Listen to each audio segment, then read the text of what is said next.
¿Por qué el idioma quechua se conoce con el nombre de quechua, o también con quichua, o también con quechua, o también con runa simi? Y me diré que chanquiche y echacucuna, tukunikichipaja o hatunapaikui kachun.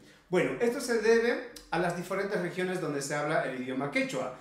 En castellano lo vamos a decir siempre el idioma quechua, pero otras regiones van a decir quichua. Quichua simita rimani, de esa manera. Pero habrá otras regiones donde lo van a decir quechua. Quechua simita rimaricuni.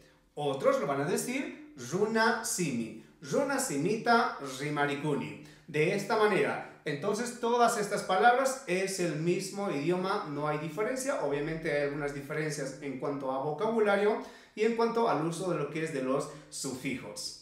Unanchacunchu y achacujuna. ¿Y en tu región cómo lo dicen? ¿Lo dicen quichua, el número 1? ¿O lo dicen quechua, el número 2? ¿O el número 3, que es runa simi? Déjame ahí en los comentarios. Ajina caspaca y achacujuna, huascotica macachu, tinguna cana.